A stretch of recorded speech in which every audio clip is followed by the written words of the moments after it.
One more coming. कुछ ऐसा ही कहा था जमैका के हॉस्पिटल के डॉक्टर ने जब सबाइना पार्क से बल्लेबाज ब्रजेश पटेल लहूलुहान होकर उसी हॉस्पिटल में पहुंचे थे जहां पर पहले से ही 3 भारतीय खिलाड़ी वेस्टइंडीज की खून मांगती हुई गेंदों के सामने घुटने टेक कर अपनी मरहम पट्टी करवा रहे थे। Somewhat continued when India was thrashed by an innings at Barbados in the first test of the 1976 series in the West Indies. साल था 1976 जब जेंटलमैन का खेल कहे जाने वाले क्रिकेट की पिच खून के रंग से लाल थी। ये जमाना उस वक्त का था जब क्रिकेट में ना तो हेलमेट था और ना ही थाई पैड। हालत ऐसी थी कि बल्लेबाजों को नैपकिन का इस्तेमाल करके थाई पैड बनाना पड़ता था। 1976 में इंडिया का वेस्ट इंडीज का दौरा सच में किसी जंग से कम नहीं था, जहां पर होल्डिंग वैन होल्डर जैसे घातक गेंदबाजों ने अपनी बॉडी लाइन गेंदबाजी से भारतीय बल्लेबाजों को पस्त कर दिया था। ऐसा लग रहा था कि ये गेंदबाज बॉलिंग नहीं बल्कि बल्लेबाज की तरफ बुलेट फेंक रहे हों। 1976 का ये टूर जहां पर क्लाइव लॉयड की कप्तानी खतरे में थी। इस सीरीज के चौथे टेस्ट में भारतीय टीम ने माइटी वेस्टइंडीज की बॉलिंग के सामने बड़े ही आसानी से 403 रनों का टारगेट का चेज कर लिया था। चौथी पारी में इतना बड़ा टारगेट चेज होता देख कैरेबियन कप्तान के पसीने छूट गए थे। मैच के बाद झल्लाकर कप्तान क्लाइव लॉयड ने अपने गेंदबाजों से इतना ही कहा, तुम लोगों को कितना टारगेट दिया जाए जिससे तुम लोग आसानी से डिफेंड कर सको। एक मामूली सी टीम ने तुम्हारे सामने 400 रन बना लिया। सच में वेस्टइंडीज की टीम के सामने पहाड़ जैसे रनों को चेज करना वाकई में उस वक्त किसी अजूबे की तरह था। किसी ने सपने में भी नहीं सोचा था कि इंडिया जैसी टीम वेस्टइंडीज को उन्हीं के घर में उन्हीं के लोगों के सामने उन्हीं के गेंदबाजों को बुरी तरह से धोएगी। क्लाइव लॉयड हर हाल में अपनी कप्तानी को बचाना चाहते थे। इसके लिए उन्होंने सबाइना पार्क में खेले गए 5वें टेस्ट में ऐसी पिच बनवाई जो किसी सीमेंट की सतह की तरह बिल्कुल ठोस थी। जब पहली बार सबाइना की पिच का मुआयना किया गया तो उसको देखकर ऐसा लग रहा था कि मानो उस पर क्रिकेट नहीं बल्कि स्केटिंग की जाएगी। दूर से ही वो पिच कुछ ऐसे चमचमा रही थी कि मानो क्रिकेट ग्राउंड पर पिच नहीं बल्कि कोई आईना रखा हो। टॉस जीतकर क्लाइव लॉयड ने भारतीय टीम को पहले बल्लेबाजी करने का न्योता दिया और इस मैच में क्लाइव लॉयड ने पूरे 4 तेज गेंदबाजों को खिलाया। यानी प्लान साफ था कि लॉयड भारतीय बल्लेबाजों को जमने का मौका नहीं देंगे, लेकिन हुआ इसका उल्टा।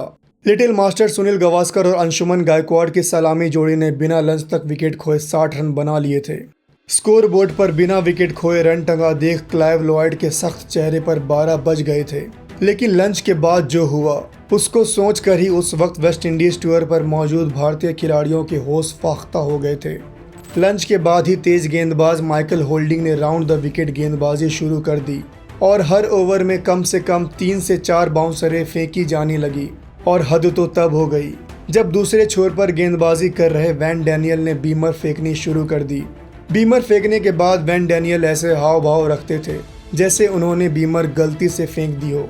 वेस्ट इंडीज के फास्ट बॉलर लंच के बाद ऐसी गेंदबाजी कर रहे थे कि मानो वो बल्लेबाज से कह रहे हो कि अगर तुम्हें आउट नहीं किया तो कम से कम तुम्हें चोटिल तो जरूर किया जाएगा।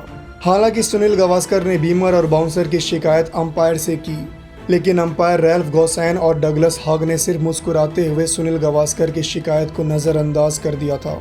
इस मैच में वेस्ट इंडीज के गेंदबाजों को दर्शकों का भी बखूबी साथ मिल रहा था। दर्शक कम बल्कि किसी पागलों की भीड़ की तरह चिल्लाते हुए वेस्ट इंडीज के जालिम गेंदबाजों से कह रहे थे, kill him man, kill him, knock his head of. नज़ारा ऐसा हो गया था कि देखने वाले को यही लग रहा था कि भारतीय बल्लेबाजों को किसी भूखे शेर के सामने छोड़ दिया गया हो। जब पहले दिन का खेल खत्म हुआ तो उस वक्त भारतीय टीम का स्कोर 1 विकेट खोकर 178 रन था। सलामी बल्लेबाज गायकवाड़ के बदन में कोई ऐसी जगह नहीं थी जहां पर गेंदबाज माइकल होल्डिंग ने अपनी छाप न छोड़ी हो। होल्डिंग ने गायकवाड़ की छाती, जांग, सीने और उंगलियों पर गेंद फेंकी नहीं बल्कि बरसाई थी। दूसरे दिन जब खेल शुरू हुआ तो उस दौरान वेस्टइंडीज के बॉलरों ने मिडिल ऑर्डर के दिग्गज बल्लेबाज गुंडप्पा विश्वनाथ की उंगली तोड़ दी थी। विश्वनाथ की माने तो उन्होंने अपनी जिंदगी में इतनी तेज गेंदें कभी नहीं खेली थी।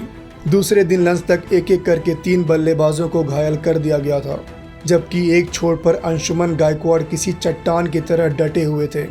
गायकवाड़ को पसलियों में इतनी जोर से गेंद लगी कि उनका चलना दूभर हो गया था, लेकिन फिर भी वो क्रीज पर डटे रहे।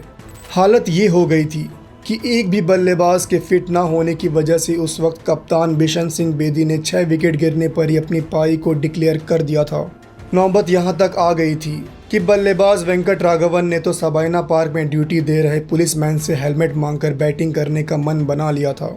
एंड में भारतीय पारी 6 विकेट के नुकसान पर 306 रन बनाकर समाप्त हो गई थी। बाद में क्रिकेट एक्सपर्ट्स ने इस मैच को काफ़ी क्रिटिसाइज किया। यहाँ पर वेस्ट इंडीज़ के कप्तान क्लाइव लॉयड और अंपायर गोसैन की भी जमकर आलोचना हुई थी। वेस्ट इंडीज़ के गेंदबाज माइकल होल्डिंग ने तो अपनी किताब में ये कबूल किया था कि उन्होंने भारतीय बल्लेबाज को खतरनाक गेंदबाजी की थी।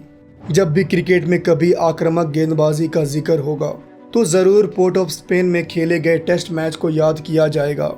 इसी टेस्ट में अंशुमन गायकवाड़ की खेली गई 81 रनों की पारी को भी याद किया जाएगा। वाकई में ये 81 रन की पारी कई शतकों पर भारी थी।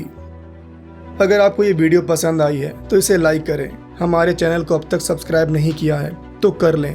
मिलते हैं अगले वीडियो में, तब तक के लिए ख्याल रखें अपना और अपनों का।